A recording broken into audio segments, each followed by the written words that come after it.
Okay, I'm just waiting for it to go live here, and I think we're good.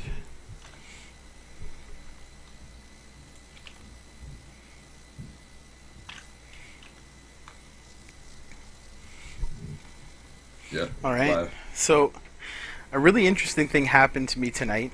Um, so I have right now 10 baby rabbits living in my backyard. They're all uh, they're all gonna end up as food at some point.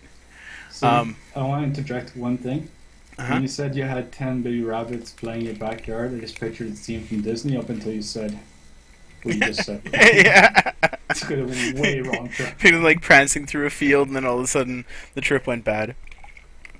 Go Yeah. on. So I've had these bunnies now for um, 8 weeks, roughly, and I've had them since they were wee little ones. I've got some pictures here.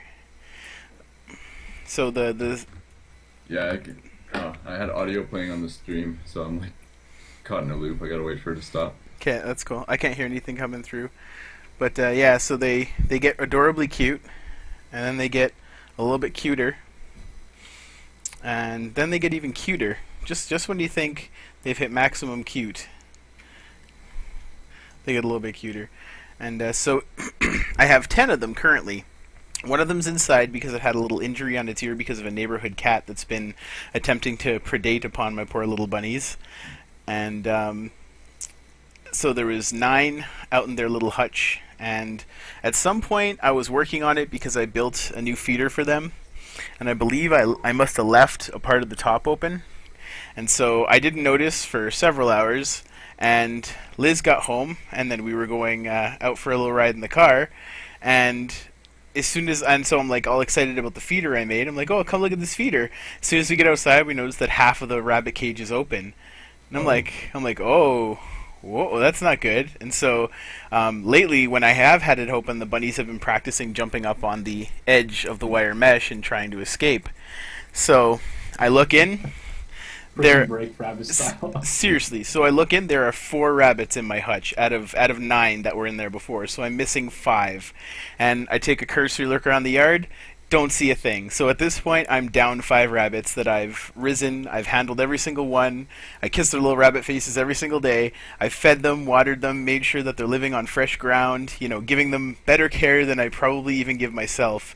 And I lost 5 of them. So Wow. I'm very upset. Um, so Liz was in the backyard as well, and out of the corner of her eye, she spotted one against a fence.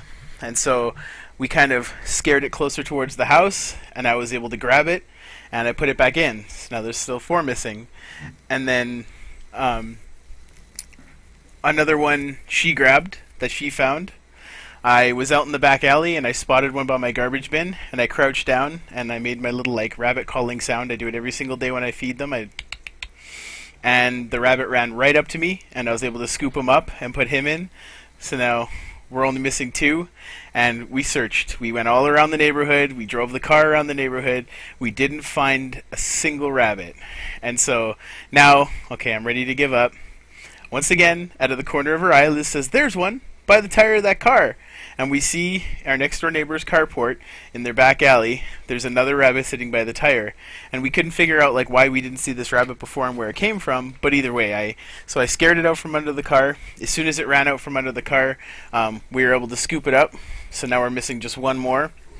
And then we come back around that same corner, and the neighborhood cat that injured my other rabbit starts chasing the little bunny out from the fence. It flushed him out. And so we see the little rabbit, and now we're trying to like maneuver ourselves between the rabbit and the cat so the cat can't get the rabbit. We're trying to get the rabbit, and this whole time we're trying not to wake my neighbors because it's past midnight already, and they're, asleep with their windows open because it's the heat of the summer. So, yeah. I just pictured, shh, go back to sleep. I'm hunting rabbits. Yeah, exactly. Yeah, be very, very quiet. Yeah, seriously. I've never felt more like Elmer Fudd in my entire life than in that moment. And so I frighten the rabbit. It goes underneath the fence and into the backyard. And I go into the backyard and I sneak around. And I'm able to trap it by the neighbor's fire pit. I grab the thing. I get in its hutch. We didn't wake the neighbors. And we recovered all 5 lost rabbits. Good. Good job. Yeah, like it was incredible. I've never I've never had such a complete abject failure turn into such a complete victory in less than an hour. Like, it was incredible. So, this brings up a very interesting question. Do you guys believe in luck or karma or any of that type of stuff? Do you think I got lucky tonight, or do you think it was just a universal coincidence? I don't believe in coincidences, but at the same time, I don't accept luck as a valid thing, right? How do you test luck? It's true. How do you quantify it? Yeah. What about you, Reeb? No, I look at it realistically. I think, depending on when the rabbits actually escaped, how, like, they're still young. How far do you think they really would have gotten, you know? Mhm. I think, Sure. over a certain amount of, like, period of time, other than getting ran over by a car, which they should have, perception not to have done or get killed by that cat, Mm-hmm. chances are you'd probably see them around the neighborhood Well, within the next couple days as well anyways. exactly. So I don't know. I think karma's something maybe, but as far as luck, in this situation specifically, I don't know if it really applies. Or even was a factor. Mm-hmm. Well, I find that people just try to humanize everything. It's true. Everything. Like, look at the night sky, Big Dipper, the Archer, Sagittarius, all that stuff. Mhm. It's just constellations. I mean, even what is it? Which is the science, and I use science loosely? With Astrology stargazing. or astronomy. No, astrology. Astronomy's the good one. Astrology's the... Well, depending on who you are. Oh, Well, astronomy is like looking through a telescope. Is like the science side of it. Yeah. Astrology. Astrology is like what Astrology. you read in the page of the paper. Mm-hmm. Yeah, like some balls of gas in Andromeda Galaxy are somehow dictating whether or not I should invest in oil and gas this month. It's true. It's true.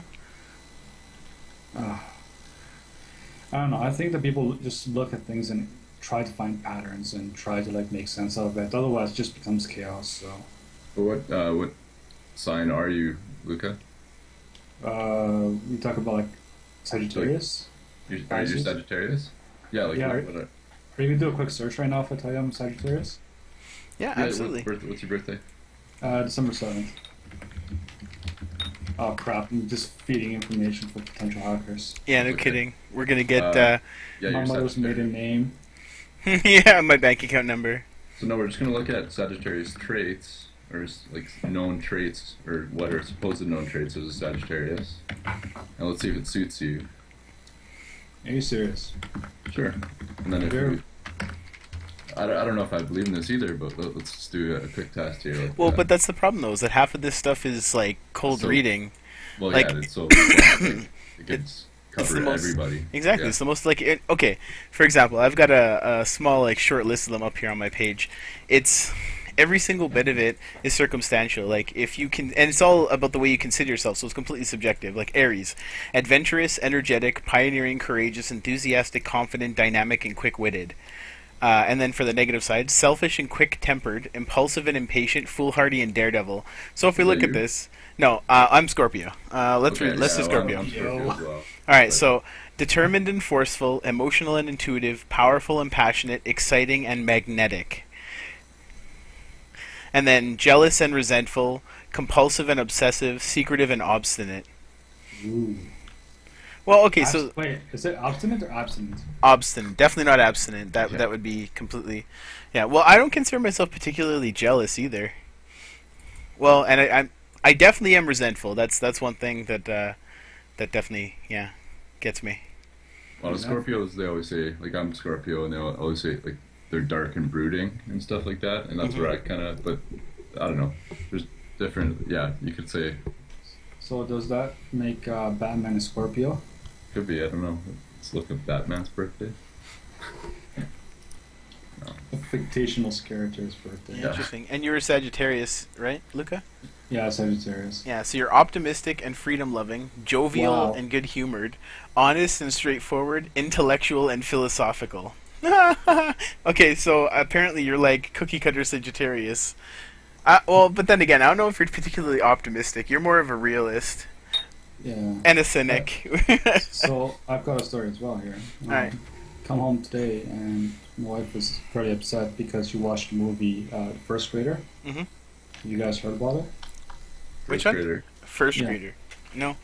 I have no idea what it's about, but essentially it had her bawling because there were graphic scenes in which family was killed, gunshot, execution style in front of this guy, and she was like, things like this happen. I'm like, yeah, they do, and she was just so traumatized by it. I'm like, okay, I mean, this will happen, this has happened, this is happening, and being Right upset now. about it does not change anything. So she's sleeping right now, but I can't understand the logic in being upset about something that's beyond your realm of control, right? Yeah, it's true. Well, that's why a lot of people avoid watching the news and stuff like that, especially international news.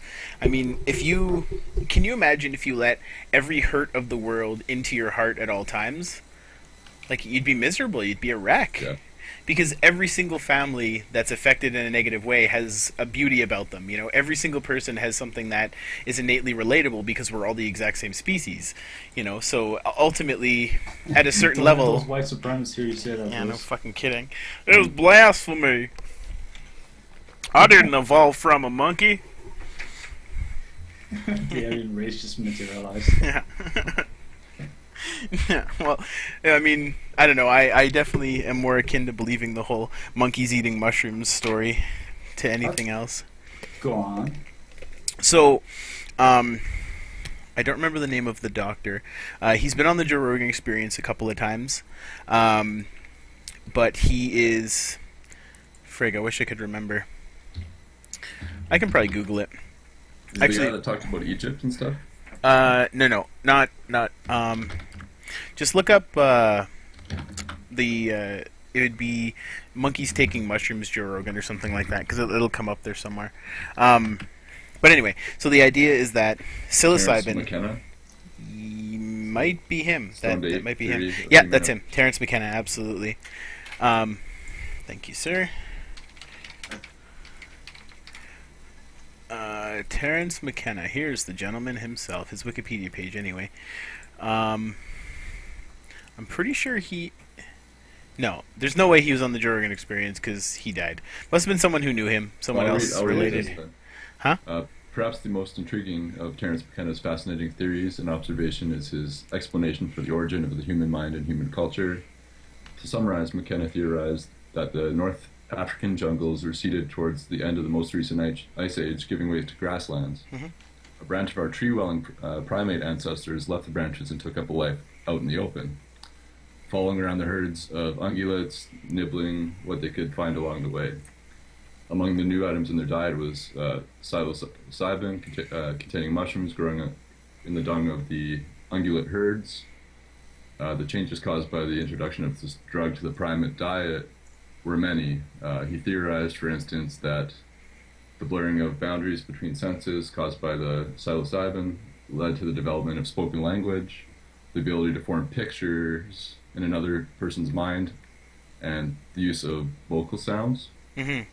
or Yeah. through the use of vocal sounds. Exactly. And then, so So it's the idea that psilocybin helps assist with making those connections and forming those patterns. And so part of how we got to where we are is that we developed language. That's so vital because you can communicate ideas so much more efficiently with an organized language structure than you can with, body language and grunts, because not everyone is equally as sensitive to that as other people are, right? I mean, if you think about it, I know people that can't read body language for a damn at all, and I know other people that can tell, even if you're having like the tiniest disturbance in your day, they can see it in the way you hold yourself.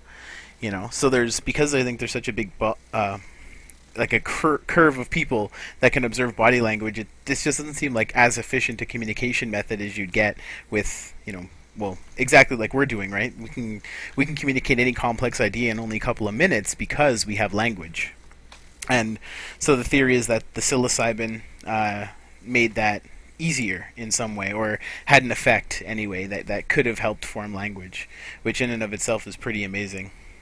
also just the ability to maybe like foresee things. It gives you a conscious. So instead of being a kind of dumb mammal walking around, Hmm.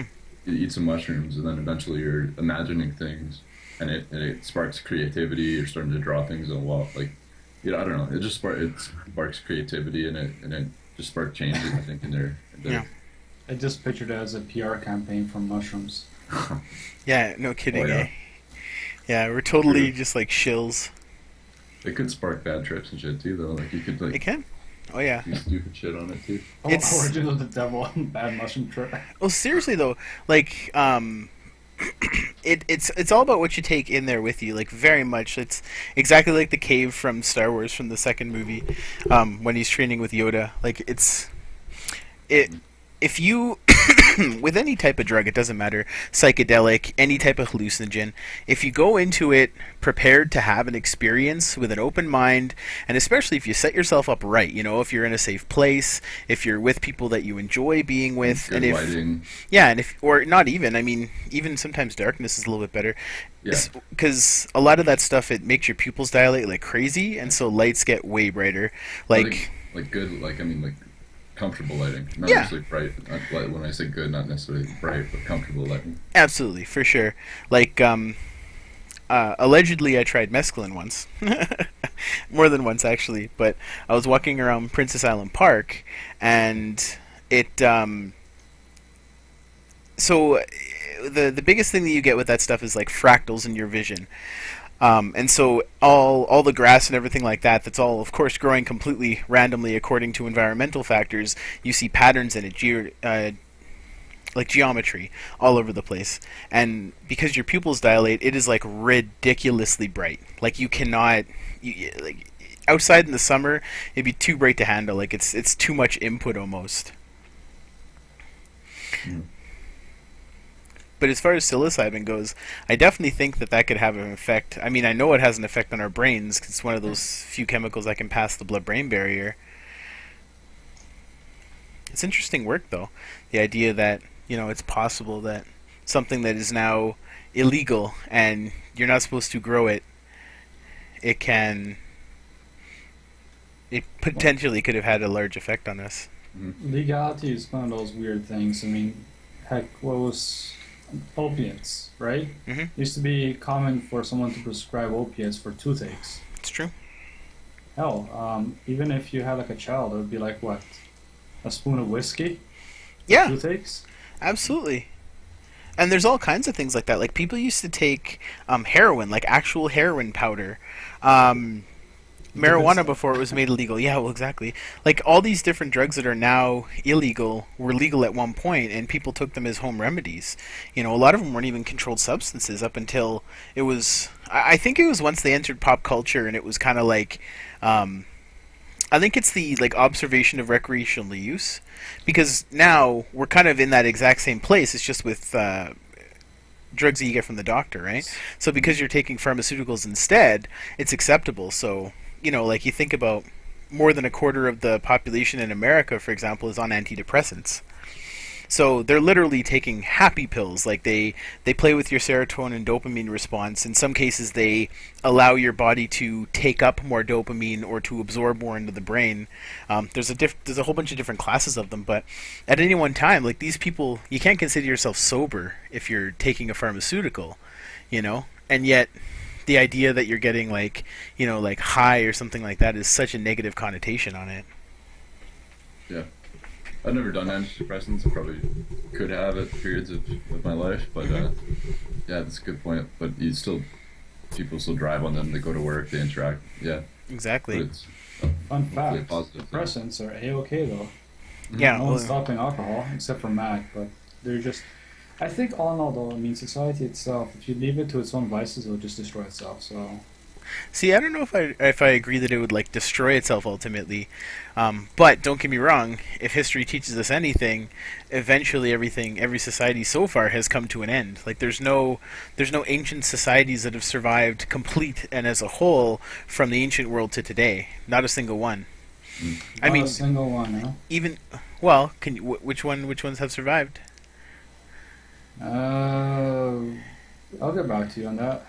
Well, I'd say probably China is an ancient civilization. Like look at but not as ancient as Egypt or the Mayans or anything. It's true. Look how old the Great Wall of China is. Mhm. They still, I think a lot of Asia still is pretty ancient, like Malaysia and Indonesia, all those huge Japan too.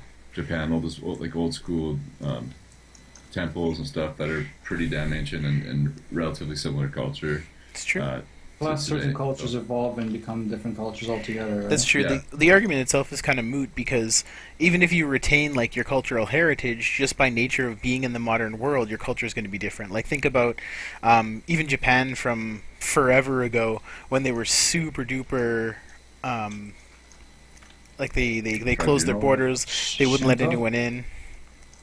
No, just like they wouldn't when they were really, what the heck is the word for that? Like closed in as a people, like they didn't want people in their country Segregated. segregated. Exactly, Yeah, like they yeah. segregated themselves.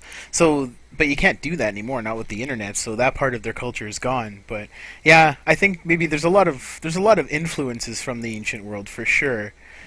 I mean, and we're seeing a lot of the conflicts based on influences from the ancient world in the way of theology. Oh yeah.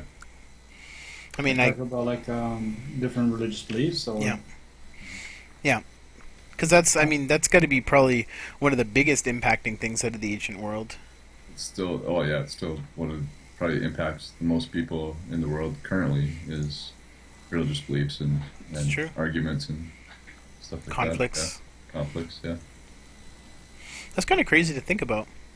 That, like, I guess it kind of makes sense that like the older an idea is, the more people it affects because it's just time has chance to spread to more and more people. You mean like God? Yeah. Well, I guess unless you like have accepted a theology, in that case you're just like following the correct path, whatever path that is. Yeah. Hmm. I don't know. I think everyone What? should just believe what they want to believe in, but it shouldn't affect politics or anyone's way of life. It's just if you I don't know. want I to kind of disagree with that. But I mean, I understand that people should have the right to, believe whatever they want to believe. What if I want to believe something obscene, like it's okay to eat human meat and well, sleep then with that'd be children? So, against the law, not against religion. That would be yeah, bringing but in. law true. and religion really go well together. Sometimes, like for example, the ancient Aztec used to sacrifice people. What was it, the mines? And that was perfectly mines. okay. It was just like, hey, It you actually know what? might have been both Aztecs and Mayans. But I don't think laws should be set by religion, but they should be set by common sense and just human compassion. But what is common sense and compassion? I mean, to them, when they're sacrificing someone, they're sacrificing it for the purpose of, That's true. It was the greater good. So the more compassionate act was to save the society. That's interesting. Subjective things that we consider to be objective because they seem so universal, but they're not. Like a great example of that is just morality in general. Mhm. Like if you look just at the Aztecs, they like this was acceptable behavior. This is what you did. And not to everyone and not all the time. I mean, I think this was ritualized, so it probably came at a specific time of year or for a specific reason. Mhm. Not to say that I'm that's not any type of crops justification. or dry harvest or about to go to war, whatever. Sure. Yeah, that's true. And ultimately, I mean, at the time, it was considered to be completely virtuous. I mean, I'd go ahead and sacrifice myself or sacrifice a bunch of slaves, and it was okay. It's just Yeah, like, it was an honor if you were sacrificing yourself. Yeah. That's true. That's true. I mean, but it's kind of interesting too because looking back on the history, it's almost difficult to place yourself in the place of those people. But if you think about it, right, if you were sacrificing 1,000 men, and you said that you were honored for being sacrificed, that seems like a great way to kind of cover up sacrificing people. Like, oh no, he wants to do this. Like this is a magical thing. Like he's helping everyone. When in reality, they may be like, what the fuck am I doing? I'm about to die so that it rains. Like what the fuck is this? That or could be they like a thought of, suicide bomber too. yeah, It's true. those suicide bombers. The last thing they say is Allah Akbar, right? Well, Which if is they're God is great. Muslim suicide bombers, Yeah, that's the common flavor right now. Yeah. it's true. It's true. You know what? I can't argue with that. But yeah, well, I mean, but what else are you gonna yell? Realistically, I don't know. I always, what? Honestly, anytime I think about this, I relate it back to the Crusades, right? Because if you want to see where we are now, the best idea is to look where we've been and work forward. So during the Crusades, Christian warriors would run into battle screaming God's name, like, in the name of Jesus Christ, I strike thee down. Like, there were so many, like, war cries that were common to Christian theology. And it's interesting, too, because a lot of that stuff, it goes directly against like some of the things that are written down in the Bible, in the Old or New Testament, depending on which one you're looking at. And the rules, the rules change a little bit between the two, for sure. Oh, I Yeah. know that. I'm just saying, where does it say, killing is bad in the Bible? Because it seems to be fairly justified, as long as God's okay with it. Well, it's Ten Commandments, so Yeah. the only time that killing is actually like sanctioned by God in the Bible is in the case of stoning witches to death, or in the case of, well, Sleeping with animals. I don't Disobeying know. your parents. I don't know if those are I don't think those are death sentences. Those are death sentences, Pierce. Really? Yep. Oh yeah, that. Disobey your parents, stoning. Sleep with an animal, execution of you and the animal. What was it? Diverting from the path is also condemnable because it's better for you to die before you transgress any further. What else? God killed a guy for jerking off on the floor. Yeah. Well, no, we were talking about like justified acts of war, Well, like even the in Crusades, because that's Christianity, jerking off is a sin that'll bring you to hell. That's supposedly, true. So. that's true. Well, masturbation, but that's because it's covered under lust. It's covered under like the deadly sins. So that's kind of the interesting catch-22 there, is that you don't have to say something specific isn't okay, as long as you say like this classification of things isn't okay.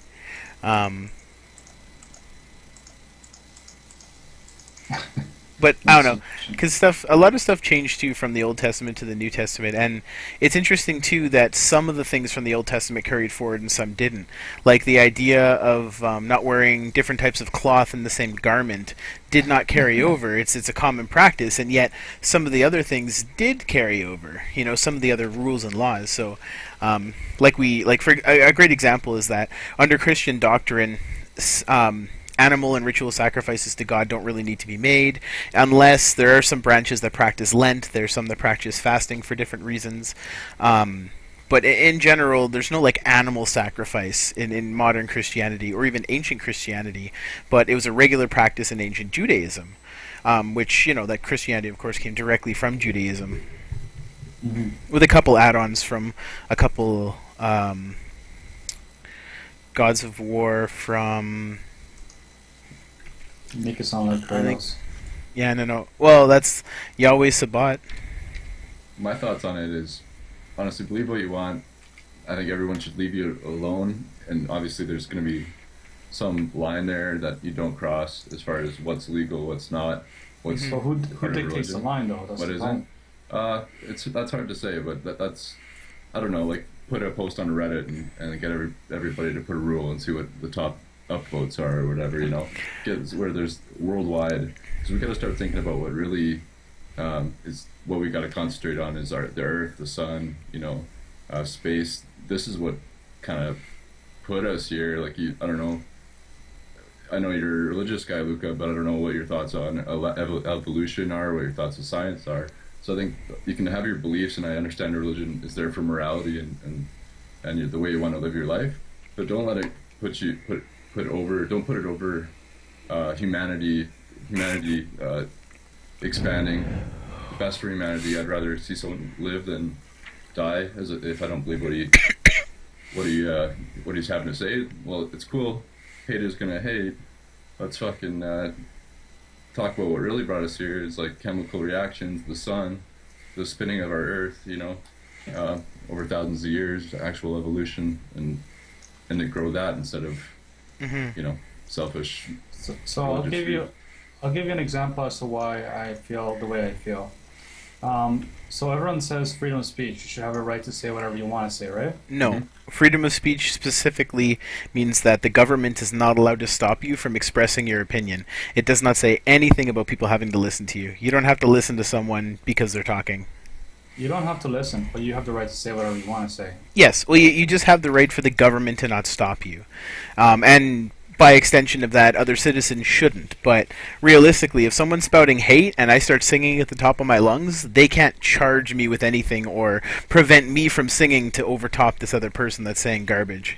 Or even if they're saying something nice, even if they're like preaching all the good parts of the Bible, I could choose to sing at the top of my lungs, and neither of us are allowed to stop the other one from expressing themselves. That's all freedom of speech is. You don't actually have to listen, and you can prevent someone from expressing themselves if you really want to.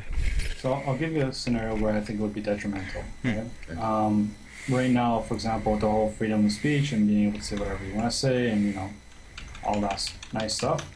You have people that are spreading propaganda that's completely wrong. That's basically subverting and dehumanizing a certain sect of people. And by rights, they have the right to say it, however wrong it is, because you can disagree with it, you can choose not to listen. Yeah. However, people are stupid and have a flock mentality, so they will follow something that is detrimental. See, my challenge to that is that I don't think it's so much stupidity or that people are that they're detrimental to themselves in that way. I think that has a lot to do with herd mentality and the idea of like mirror neurons. Because if we're both standing in somewhere and talking together, and I start telling you a really cool story about something that happened to me, you're going to in some way take that story in, and it's going to become a part of who you are. And so the idea is that if you have a whole group of people, here's a great example: a comedy club, right? Even though people do bomb on stage and they get booed out, a lot of the time the crowd gets amped up throughout the show. So the guy in the middle, even if he's not as good comedically as the guy in the very beginning, people are in a mood to laugh, and that mob mentality kind of takes over, and that's where you hear those like murmurs of laughter that roll across the crowd when a comic says something that maybe isn't like the punchline, but it's like the setup, and everyone can kind of feel the excitement there. And that, that's all herd mentality, just like a mob, just like a concert. You enjoy it more being with the whole group of people and everyone experiencing it at the same time. So I think from that regard, if you were standing up on a soapbox and you were preaching your new gospel, and you had a way with words and you're able to well express yourself and you were articulate and you had good flow in that way that makes people want to listen to you, just by nature of the whole group being there, they'd be more likely to actually absorb your words and listen to what you're saying than, say, a group of strangers that, just kind of randomly were walking through a square and you start yelling at them. It's depending on the way the situation is set up, I think you'd get more pull with the crowd. I have a great example of that too, actually. Have you guys heard of Stefan Molyneux or Molyneux? No? He's a Canadian philosopher. I think he's out of Montreal. He was recently on the Joe Rogan Experience, and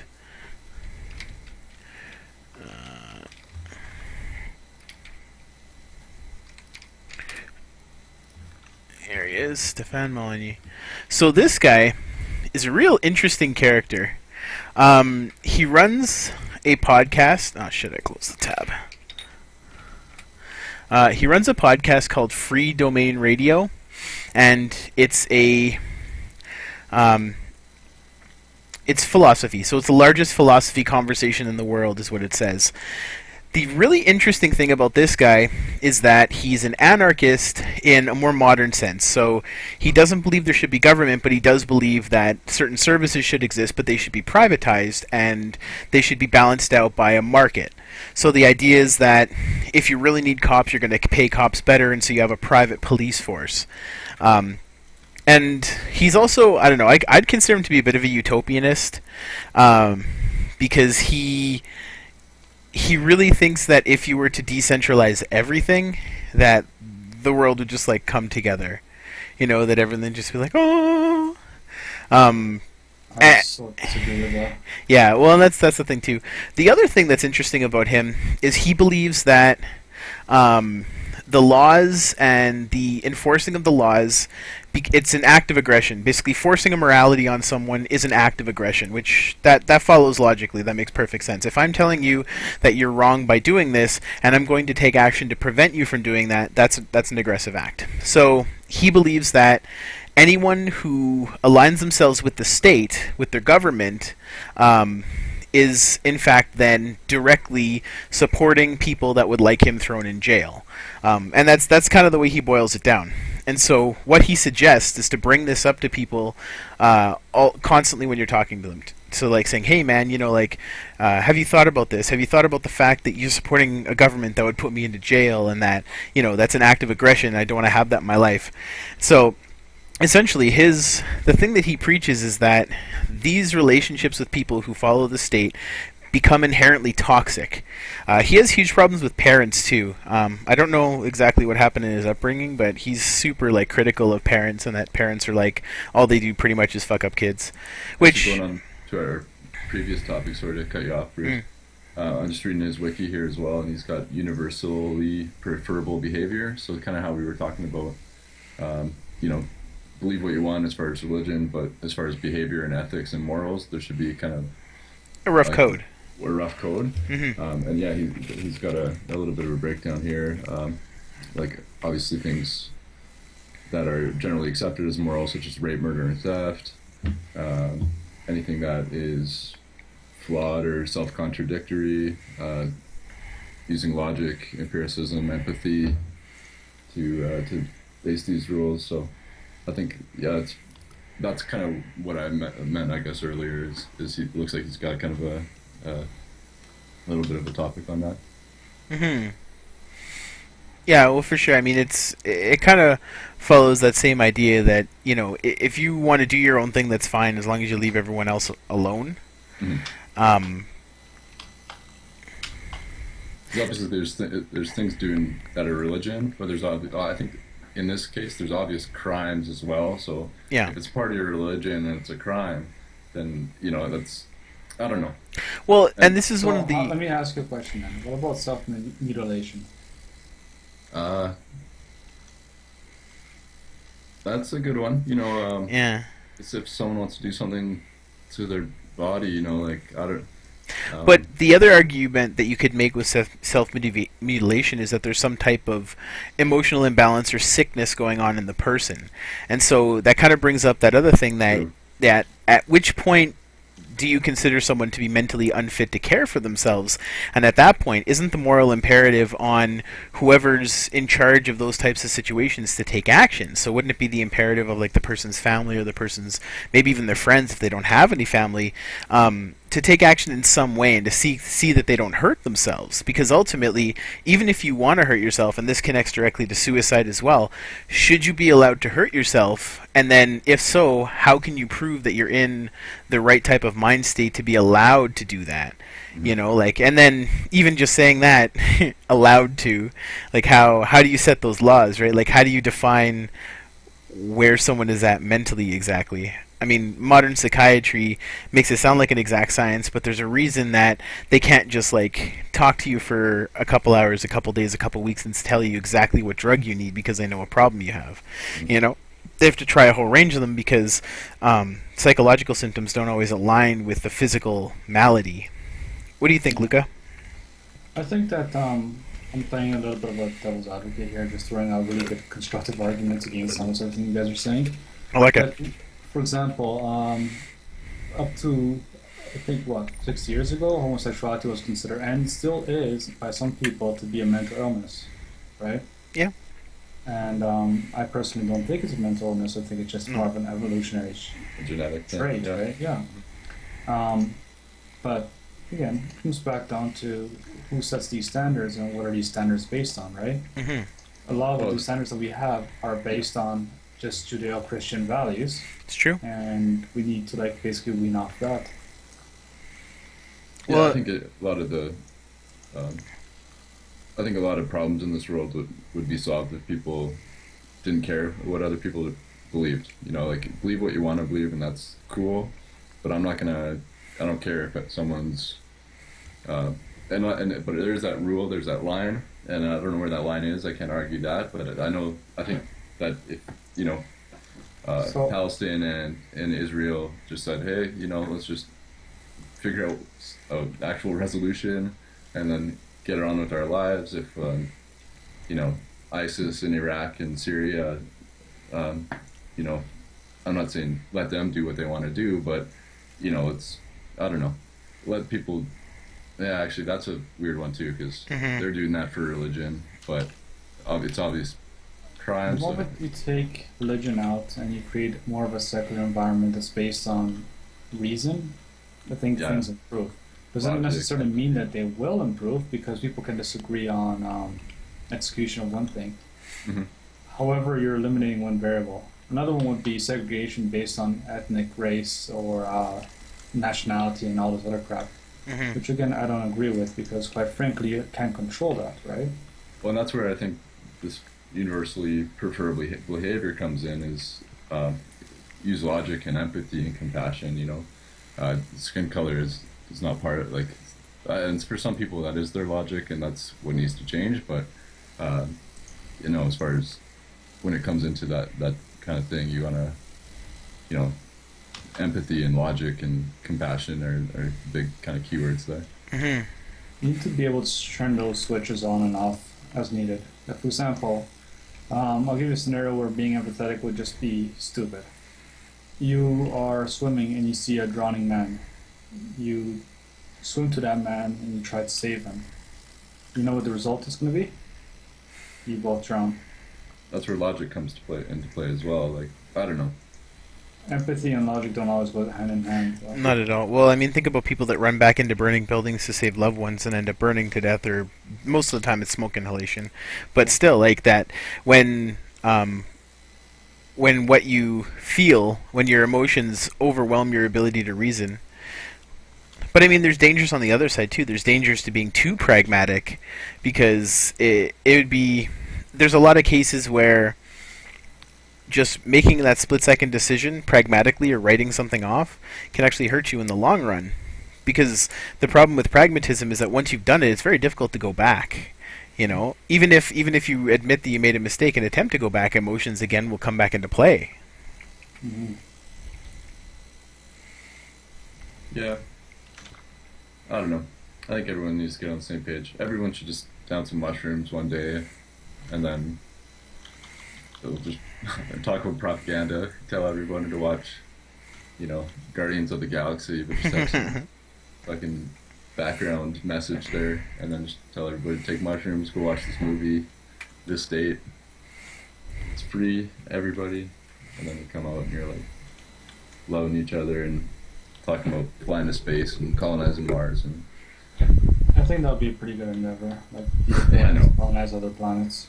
Well, yeah, and there's that greed and business aspect of the world that things are set in place and people are making a lot of money off a lot of the things that are probably questionable and not moral, and those people don't want to see change either. So It's true.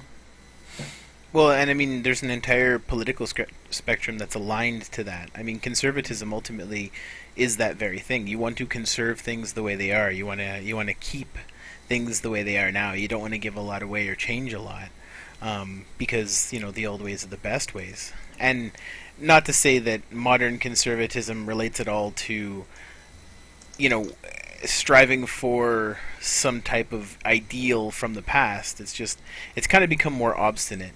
Conservatism now is representative of not necessarily wanting anything to change, or changing things in a very particular way to represent the old school of the way things were done. Like the business comes first ultimately, and the profit margins have to be the number one thing. when you're talking about old school, that's not the way the Mayans lived. That's not the way ancient Egypt was. So Ancient well, Egypt. Well, core. but that's the thing, though. Conservatism doesn't go back to an ancient kingdom. Conservatism goes back to the Industrial Revolution. Like that's where that type of politicking comes from. Is the idea that I don't know, because even then, like to that extent, change was a big part of it. Because the Industrial Revolution was complete change. Yeah. So, do you guys know CGP Grey? CGP Grey? Yep. No, who's that? He's a YouTuber. I really do like his stuff. It's really thought-provoking, well put together. He makes really constructive and valid arguments, and does in a way that I wish my teachers did back in high school. Mm-hmm. Anyways, one of the things that he was talking about was the fact that we're in the midst of another type of industrial revolution, but one with automated and computers. Now more than ever, computers are becoming more commonplace, and in addition to that, it's it's just like I don't know how to put it. Computers are replacing people, and all their jobs are doing. Hmm. It's going to get to the point where why hire a person when you can hire a computer that does the same job but a much better? Doesn't need rest, doesn't need breaks. Yeah, All you have to do is have, one service technician for 50 robots or whatever. It's very true. Yeah, even just with 3D printers and being able to, like, I think they can make little drones the size of grains of sand now or whatever. I don't know, or even small. They can make them smaller than birds. I know that for sure. And they've made some micro quadcopters too that are pretty small.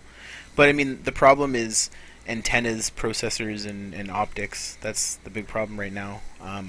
And just the control systems for robots aren't quite there. But I don't know. Within 20 or 30 getting there, years, yeah, dude. Like seriously, within 20 or 30 years, we will have robotic workers doing things like you. Like the thing that always pops into my mind is the idea of like the food court in the mall. It's mindless, repetitive work. The customer comes up, tells you what they want, they pay, they move down the line, you put it together, you lay it on the tray, and they walk away. Even places that try to have a little bit of like kind of build it yourself, like Arby's and places like that, and Subway. Even with that, like it's just a set of variables. Like it's so easy to replace those types of jobs with robots. Or And, just like a big vending machine where you select burger, you click tomato, you click double patty, you click cheddar cheese, it's true. click bacon and mustard, and then ketchup, and then ding, it's down in a tray like right below you. Yeah. Mm-hmm. It wouldn't take very long either for that type of thing to completely take over. It's kind of an interesting thought. Can you imagine going to a food court and ordering something from a robot? Like, hi, I'd like, the number 3. Yeah. You'd be like, with pickles. You'd be like, yeah, yes, with pickles. Want to Would it drink? be a humanoid standing there, or is it just a big like screen? See, I don't know, because I guess ultimately it'll depend on what people want to see there. Because they'll try different things at first, but it seems like if you were to have like an actual humanoid robot there, it'd be way more expensive than having just like a big machine front, where you push a bunch of buttons and What if then it's whatever a big just pops out LED the end. screen, and it's actually a CGI human standing there, but it's just an LED, like a big Whoa, LCD like a screen, big flat and screen. you just talk to it like it's a person, but all it is a screen with the CGI dude standing there. Yeah, I read this thing about this this robot, this AI that apparently passed the Turing test. It actually didn't pass the Turing test.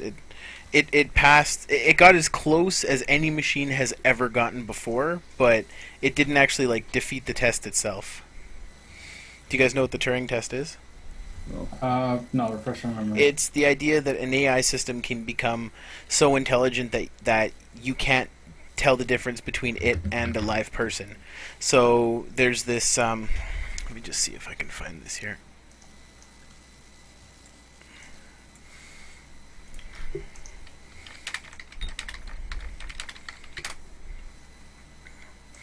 Yeah. So it's this. A supercomputer has duped humans into thinking it was a 13-year-old boy to become the first machine to pass the Turing test. So, Just pictured it. Yeah. Catching a predator. so Eugene Gutzman fools 33% of interrogators into thinking it's human. So that's why they're saying it passed the Turing test. But it didn't even score 50% out of all the different people. So essentially, this is a really smart reactionary AI that was programmed, and its name is Eugene Gutzman. I wonder if you can talk to it. They probably have it posted somewhere online. That would make sense, like cloud learning.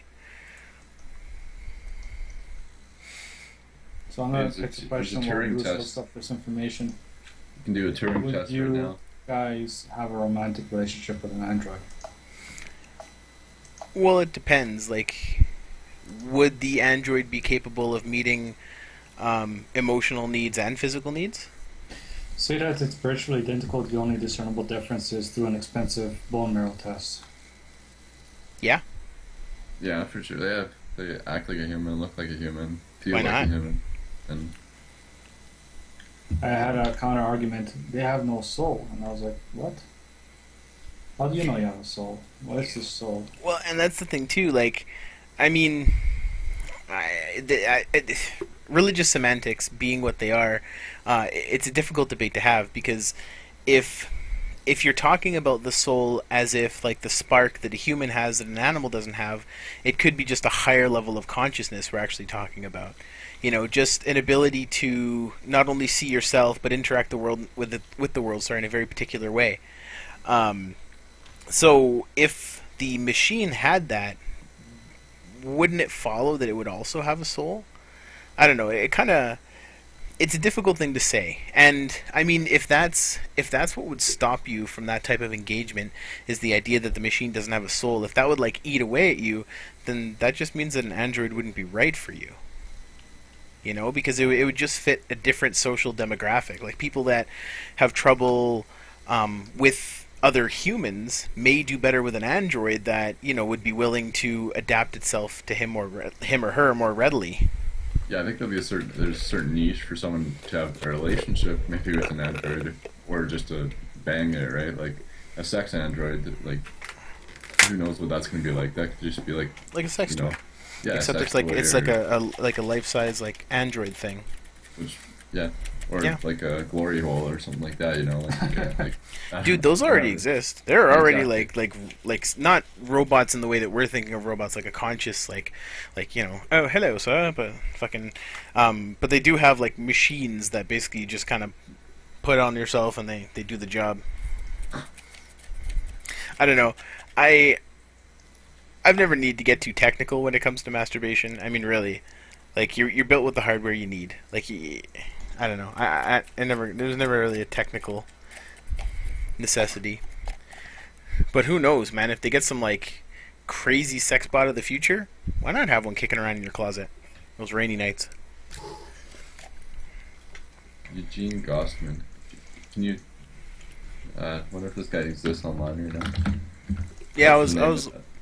I googled it, but I don't think it's there yet because it's there's the actual. Oh, I found it here somewhere. It's princetonai.com/bot, I think. Let's see.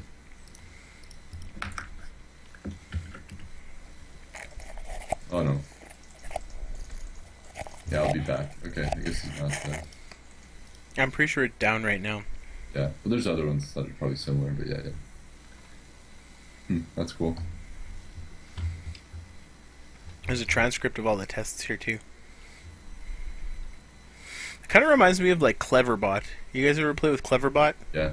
Yeah, he's like Jeeves, Ask Jeeves almost. Yeah. And he just gives you direct interest. No. And you can have kind of like a fake conversation with it. I can imagine like a combination between like Wolfram Alpha and this Eugene Gutzman and Cleverbot, all that stuff together. Like, can you imagine if instead of doing a Google search, you actually asked a question, like you formulated a question, like, you know, hey Eugene, can you show me what internal, I don't even know what you search for, whatever you search for anyway. I mean, what have we searched for? Eugene, can you show me Terrence McKenna? Can you show me Yahweh? Can you show me Stéphane Molyneux? Can you show me Freedom Domain Radio? Can you show me yourself? Yeah. But it Why- almost Type in why do black people on Google and see what pops up. type in what? Go Well, to yeah, like type in Google why it do- does kind of have that functionality because if you put a question mark after what you type, you're more likely to get an answer to what you're typing. Whereas if you don't have the question mark, you're actually getting what you actually searched for. It's true. So generally, if you do use a question mark on Google, it'll give you the answer to the question as opposed to the topic. Well, and I mean, there's already stuff like that. Like you look at Siri for the iPhone, or I think it's Google Now or something like that for Android phones. Or I know for Isabel's tablet, it's Galaxy. It's Hey Galaxy, and her tablet will be like, what the hell do you want? and then do it.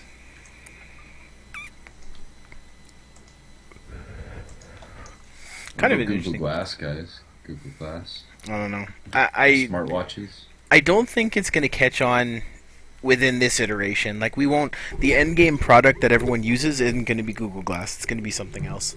Because the problem with Google Glass is that it's even though it's meant to be like it's not even there, it intrudes on everything because everyone seeing it knows what it is.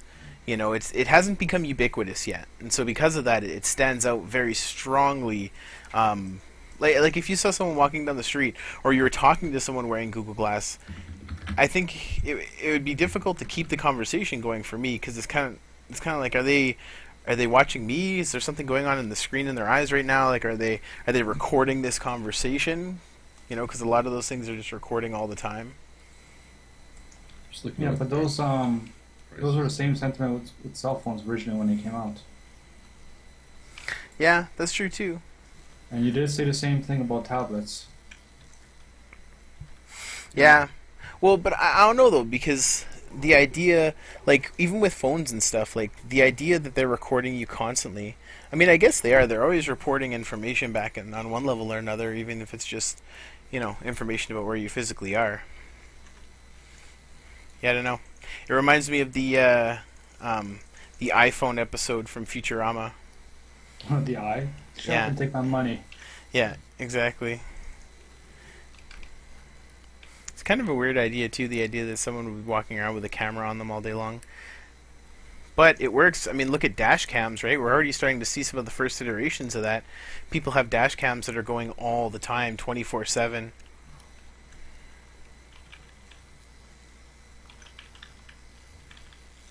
Just imagine how much data they got to store, though. That's why, the acquisition of cloud-based services and stuff like that is huge business right now. It's true. Absolutely. Well, and that's going to be the future ultimately, because the idea that you're going to store stuff locally is going to start to go away, which is kind of funny because I have terabytes and terabytes of space right now. Like let's just see what I have in total right now. But that'd fill up like awfully quick if you're constantly recording 24 hours a day what you see and stuff, Very true. and audio. All right, let's see. So I've got 4 terabytes on my network drive. I've got 2 terabytes on my Phantom, 3 terabytes on my internal, so 4, 5, 6, 7, 8, 9, 3 terabytes on my other external, so 10, and then 1 for my main drive, so 11. So I've got pretty well 11 terabytes of storage right now. And I'm probably never going to fill it all up. No. Don't say never. That's true. That's true. You know what? I've almost filled. So right now, I've got. Let's see. How many gigabytes? I've actually got quite a bit full.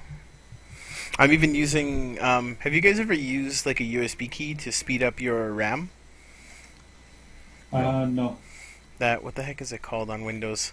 I don't remember, but I've got a 16 gig USB 2.0 stick that I'm using right now, pretty much as RAM, in addition to my computer's RAM.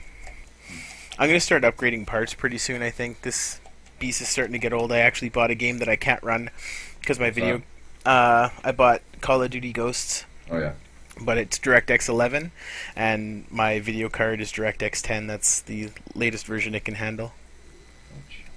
It's old, dude. My video card's super old. I was thinking of upgrading that first. Actually, that's something I'll look up after I'm done. Is I want to look up some of the specs on my computer and see what it would look like to upgrade. Because I'm not even sure if I need to upgrade my processor. I know my motherboard will for sure. Well, yeah, like a lot of times, if you stick with the same brand of graphics card, usually you don't, but or CPU. But if you get a different brand of CPU, then you have to update the motherboard. Potentially different brand of graphics card. You have to do that for the CPU and the motherboard. So It's true. It's kind of funny too, the idea of, oh yeah. So tomorrow I'm gonna be picking up those tools I was gonna use today. oh yeah, But what I did pick up today was a sick staple gun. I'm just gonna bring it up here really quick. If you guys are watching the screen, it'll come up.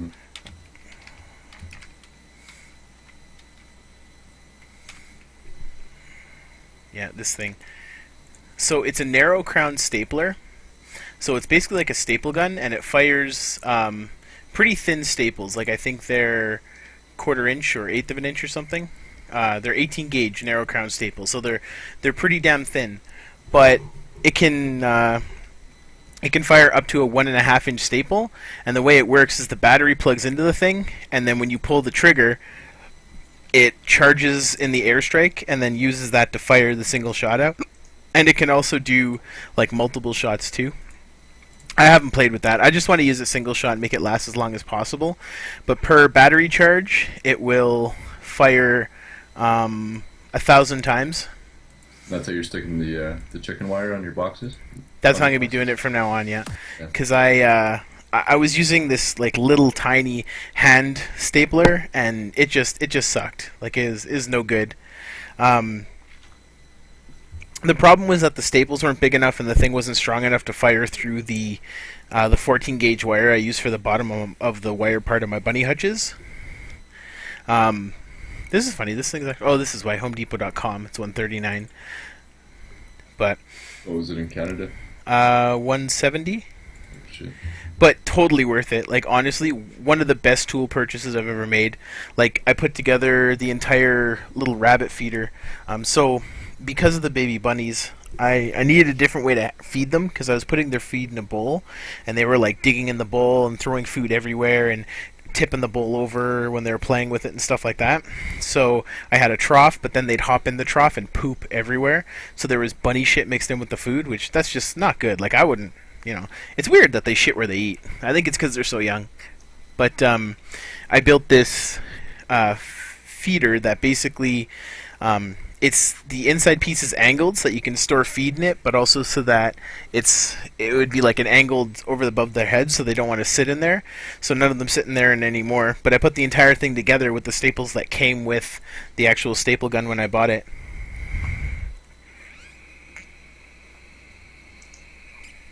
I should have taken a picture so I could link it. But seriously, like, it's such a cool idea for a tool. It's going to make putting stuff together so much easier.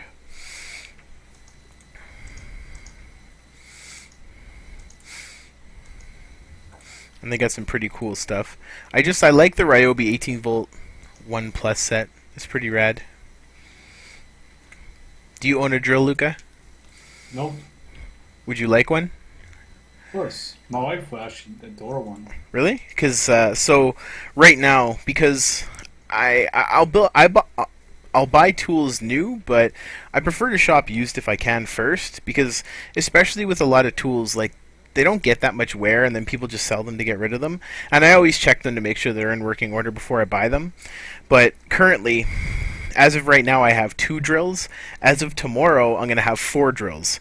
I'm buying a used tool set tomorrow that has 2 drills. It has a skill saw. It has a sawzall. It has a flashlight, and it comes with 7 batteries and 2 separate chargers. So right now, I have 2 chargers. So what I can give you is a Ryobi drill, a Ryobi battery, and a Ryobi charger. And then you can go to Home Depot and you can just start buying the 1 Plus set. All the batteries are interchangeable. All the tools are interchangeable. So if you look at on the stream, I've got like this whole thing. There are so many tools that work with this system. Like it's pretty crazy, dude. So yeah, so I'll totally hook you guys up with a drill, and I've got one for you too, Reed. Yeah, for sure. Do you have bits for it as well, or? No, it'll just be the drill, the charger, and the battery. Yeah. Awesome. Because I will use drill for miniatures. No, absolutely. That's my guilty pleasure.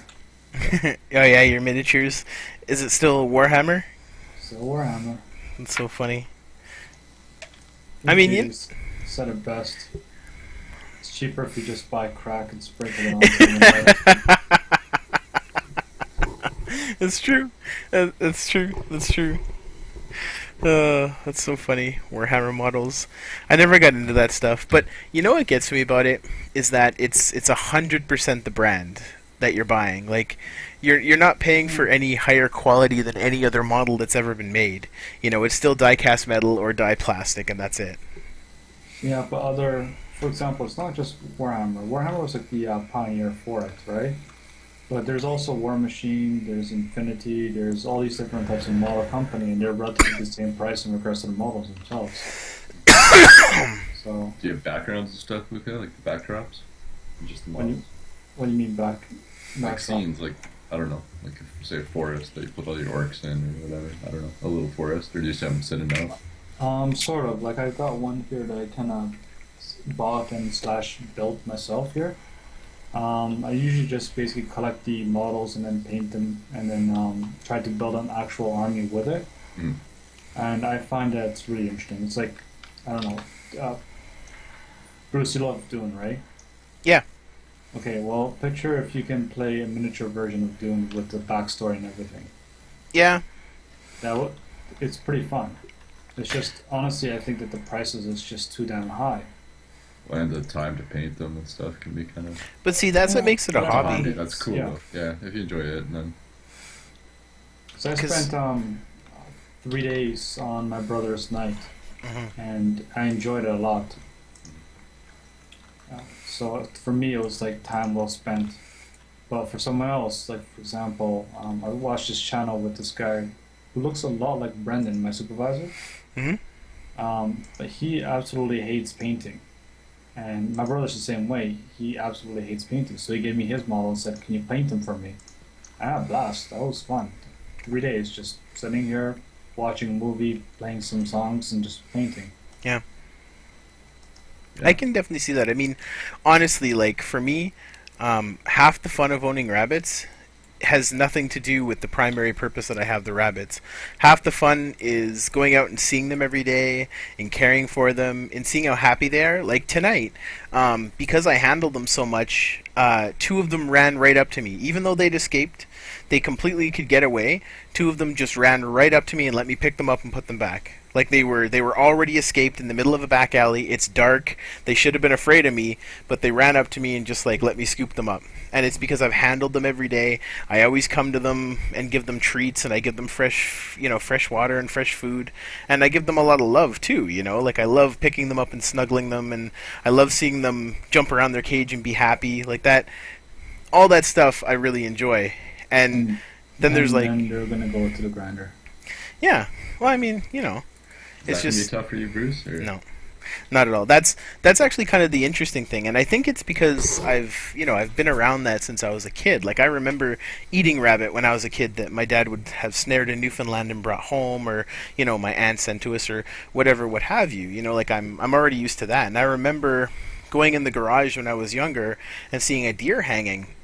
And this is before I was old enough that my dad would even take me hunting, let alone give me a gun and send me off into the woods. And then when I started hunting, the first time I shot a deer, I felt pretty bad. But the fact that I know that I killed her really quickly made me feel better. The fact that I know for sure she didn't suffer at all. With the deer, you didn't pick it up and feed it, and That's true.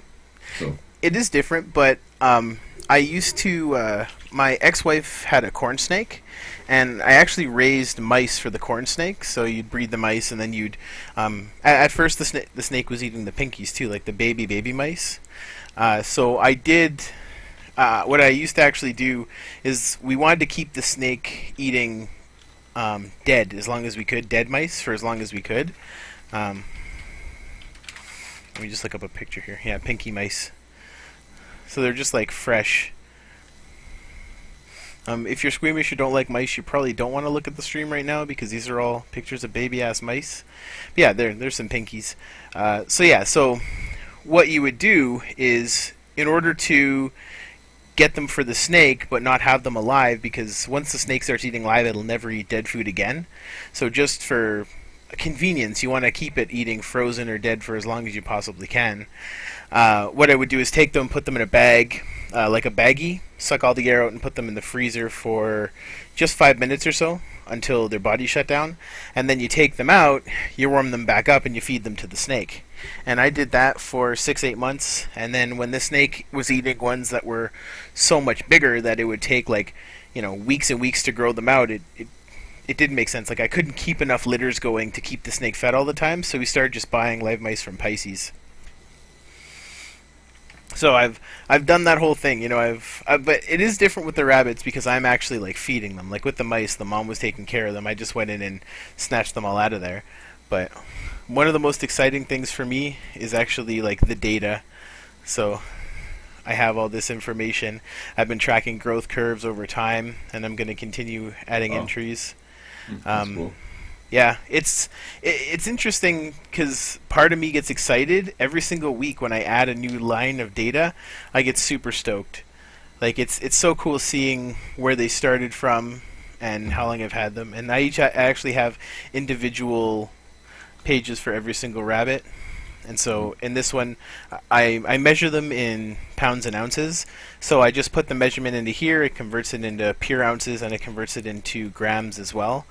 And then just for fun, I made two different chart pages. So one of them is kilograms and one of them is pounds. And of course the graphs are identical because the ratios between the numbers are identical. Mm. It's just, I don't know, it's kind of fun. There's something oddly enjoyable about recording all the Tracking. information. Yeah, that Yeah. is cool. See how well you feed them, or Well, exactly, and there's something that I noticed too with my oldest two. Um, so I got them at 8 weeks. I measured them first at around 9 weeks, but between week 9 and week 10, their growth went crazy, and between 10 and 12, their growth went crazy again. Like they gained a ridiculous amount of weight in a very short period of time. Like within 4 weeks, Cracker went from 4 pounds to well over 5.5. At week 13, he was 6 pounds. So for meat rabbits, you harvest at around 5 pounds. So Cracker was there at 10 weeks. The ones I have right now are 8 weeks old. Baby Cakes. Well, we're keeping Baby Cakes as a breeder, so we're just going to grow her up. But Chunker and Jax are both they're bucks. quite smaller than here. Yeah, well, these are the babies. So the interesting thing is that at 8 weeks, Jax is 2.5 pounds, and Chunker is 3 pounds. So Chunker is the same place that Cracker was at around that age, at around 9 weeks. So Chunker is going to be well over 4 pounds. I'm hoping at 9. Well, actually, maybe not. Let me see. Where is she now? She's 3. Yeah. So so Chunker was at the same place Muffin was. So the weird thing though was that I had this old shitty scale the first time I weighed them. So I'm not sure how accurate the first weights were. I know the second weight at 10 weeks is accurate because I had the same scale I've been using this entire time now. But yeah, it's a really interesting experience, and it's really rewarding too. Like, there's something. It makes you feel good knowing that you're providing well for an animal. You know, that you're giving it a good solid life. I mean, not of course, the babies are only living for 12 weeks at a time, but the adults are creme de la creme. Like, you have to keep them in the prime of health because in order for any animal to breed, it has to be completely healthy. You know, a sick Not this animal. animal. Yeah, well, I don't know, dude. I know a lot of women that have had high risk pregnancies because they have health problems or complications because of weight, age, existing issues. Like, it's funny how commonplace pregnancy is. That's just like, oh, you got pregnant. Oh, isn't that interesting? But I know people who have been trying to get pregnant for years and can't. They just fucking can't. They're both healthy adults. Um, you know, they've gone through all of the different doctor's visits and you know all this different stuff, and they just can't have a baby. And they desperately want one. I know. You know, so it's really interesting how little almost I don't know. I guess kind of how common pregnancy is, even though like it can get fucked up real quick. You know, it doesn't take a heck of a lot to cause a miscarriage. One fall down the stairs is all Or it punch takes. the stomach. That's true. That's true. Even falling against a counter hard, or you know, tripping over something in your kitchen. My ability to empathize in that scenario is making me uncomfortable. That's funny. Is there any games you guys are looking for in the future? Video games? Looking forward to? Trying to basically finish off Borderlands 2. Yeah. Well, considering that my computer system is pretty well outdated, I guess. I Maxed out. yeah, like I'm not going to be buying any current gen games. Not for a bit, anyway. I mean, we'll see. I just, yeah. Once I start upgrading, it'll be good. But for right now, honestly, I have way too many games. I have 215 games right now on my Steam list. Steam, yeah. Like, it's incredible, man. You know what I really like? Actually, I've been playing this new... Civilization. Well, I have been playing that a little bit. Do you have that, Luca? Yeah. Civ 5? Dude, I love Civ. Yeah, I've got Civ 4 too, and Civ 3, I think. You gave me Civ 4, actually, Luca. Yes, I did. Do you have 5 though? I have 3, 4, 5. I don't have 1 and 2. Yeah, we should play. It's just Might be a long. We should little play late sometime. for that now. Oh, yeah. Yeah. Well, I don't have bedtime or anything like that, but I will be exhausted, so my performance will kind of go crappy. Mm-hmm. We're almost up to an hour and a half, gentlemen. You want to call this an evening here pretty quick? Sure. Sure. All right. Well, actually, since we're talking about it, we might as well. And Minecraft is calling to me. I've been playing Tech World 2, and it's I'm specifically focusing on bees in one game. So that's going to be the tech tree. So I've gotten I've gotten pretty well built up, and I've got my first couple aviaries going. I like the tech of Tech World. It's a really good set of mods on the Feed the Beast pack. Tech World 2. Yeah. Anyway. Yeah, so I guess that concludes the Braus Haus, episode 2. To all of the people that tuned in. Or might be watching it eventually. Yeah, well, and I'll upload it to YouTube here right away. All right, well, peace, gentlemen. Thank you very much for joining me. I guess we didn't do any of the regular stuff like introduce each other and shit. So yeah, so I'm Braus. Also with me is Luca. Yes. And Reidzie. Yeah, Reed. Cool. Or RA. RA. All right, peeps. Peace out. Bye, guys. Later.